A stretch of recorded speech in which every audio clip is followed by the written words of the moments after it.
These scooters will be similar to these bike rentals right here, but without the docking station. So once you're finished with the scooter, you can just leave it right where it is.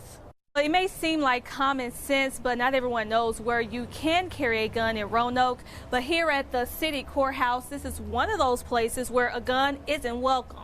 People of all ages, backgrounds, and beliefs are in Lexington to show the world that love can bring everyone together. These life jackets are provided for free. They just ask that you return them at the end of the day. Martinsville fire officials say the fire that destroyed this 32-unit apartment complex started in the second floor in Unit 12. Police say it would take less than a minute for someone to go through a neighborhood and check to see if your car door is unlocked. It's cold out here, and that's exactly what's causing all the problems tonight. I'm off Interstate 81. Then you hit spin and see if you win. And 1,600 Corps cadets will fill the streets of Richmond for the 73rd inaugural parade. Right now, the driver of the delivery truck is not charged. After being told a manager wasn't available, we left a message for Webb's Oil Corporation in Roanoke County to return our calls for a comment. 10 News reporter Irisha Jones is starting our team coverage tonight. She joins us live with more on what happened today at Cave Spring Middle. Irisha. Well, it was a scary message for parents to get today. Right now, a 7th grade boy is being held in the Roanoke Valley Juvenile Detention Center on one count of possessing a handgun on school property. We've always considered everybody an extended family, but I think this has brought everybody closer together. A fire earlier this month destroyed one of the 2 buildings for professional auto towing and service. 2 workers were hurt. Dylan Ferris is one of the technicians at the shop. This is where I worked at every day with one of the guys that got burned. He says it was the end of the workday when the fire started. This was the 3-bay garage that the fire originated in. Salem's fire and EMS chief confirms static electricity sparked the fire. Ferris says the destruction is a stark reminder of how quickly things went wrong that day. The sooner it's gone, the better for all of us. The fire destroyed this car that was supposed to be donated to Roanoke County Fire for training. It also destroyed employees' tools and even this toolbox that was purchased just a few days before the fire. Even their break area, one of their favorite rooms, is unusable.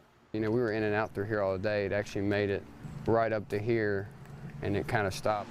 Now the community is coming together to help the shop that's been open since 1988. But the customers, they've reminded us that this is their shop, so as soon as we're back up, they will definitely be coming back. But we do know the father, mother, and son all made it out and they were not hurt. According to property records, this home was built in 2008, but now there is a sign in front of the home marking it unsafe to go inside. If you take a look up, one of their cars were crushed by the house falling on top of it. This house is no longer standing tall on the hill overlooking Roanoke County. It's flat after hours of rain, and a backyard project caused a landslide early this morning. This particular home was having some excavating work done behind the house, and so we think that's kind of what has caused this. Firefighters were called to the home on Toddsbury Drive in the Benton area before 5 this morning because of a building collapse. 2 parents and their son were inside asleep while their house was falling apart. They were able to get out before they were hurt or trapped inside. They're very lucky. I mean, the homeowners are talking about how fortunate they are that this could have been a whole lot worse. They actually mentioned that, you know, they had kind of climbed out where a brick wall used to be. Sydney Westbrook lives across the street from the home. She was surprised to see what took place right outside her door. It was a beautiful house. It sat back quite a bit further, I can tell you that right now, because it looks like it slid his truck close to the edge. And the garage is completely over, so it slid a long way. I'm glad I could help you out. 2 lives forever intertwined, all thanks to life-saving measures by a Radford City police officer. I just wanted to make sure that he got recognized for what he had done. 3 months ago, Doug Leonard says he was stopped at an intersection when something went wrong. I just followed my steering wheel is what I was told. Respond to the intersection of West 1st Street and West Main Street. Subject unconscious. Officer Travis Coffey was pulling into the department when he heard the call for the help over the scanner. headed to the scene and started CPR until first responders could take over.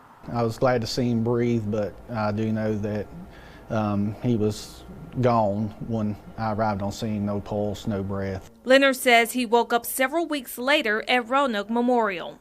One doctor told me if everything just wouldn't fell in line like it did, that I wouldn't have made it. Spending over 2 months recovering in the hospital, he kept thinking about the man who saved his life. It meant so much to me. If somebody that don't know me would go that lengths to help me so much. The two finally got to meet last week. Officer Coffey says it was a visit he didn't expect. Just to see him walk through the door after the way I'd seen him that day, I mean, he's a walking miracle. And Leonard says he can't thank him enough for a second chance at life. I want to hug you, man. Just don't know how much you meant to me, brother. Yeah, I appreciate it. Thank you. Bye. And that hug solidifies a lifelong friendship the two men say they will have from now on. Doug Leonard is continuing with therapy and getting stronger every day. He now lives alone after he says doctors didn't think that would ever be possible again. The Dumas Hotel Legacy Incorporated has been working for 23 months to purchase the former historic building from Total Action for Progress. A Roanoke City judge had the final decision. At this time, seeking that relief to be dismissed. TAP say the potential buyer did not meet the conditions of the agreement and missed deadlines. The community group wanted the judge to grant a preliminary injunction to stop the sale agreement of the Dumas Center from being terminated. DHL argues they didn't have enough time. The judge acted on his reasoning, his rulings were based on in our view, the assumption that there was a default by Dumas. Chris Stevens, representing TAP, states Dumas was given 45 days from the start of the contract to provide a commitment letter from a financial institution to buy the building. It served as a place for African Americans to stay and work during the days of segregation. And they indicated, oh, we have the funds, which is that's what they want everybody to believe. If they had the funds, Your Honor, we would not be here. In the court filings, the Dumas Hotel Legacy team say by terminating the agreement, TAP breached its contract. Do you all have all the money needed to move forward? We know where we can get all the money that we need. Yes. Despite the current ruling, TAP is willing to work out some sort of new agreement. Dumas is on board with the idea. That's what we want more than anything. In Roanoke, Irisha Jones, 10 News, working for you.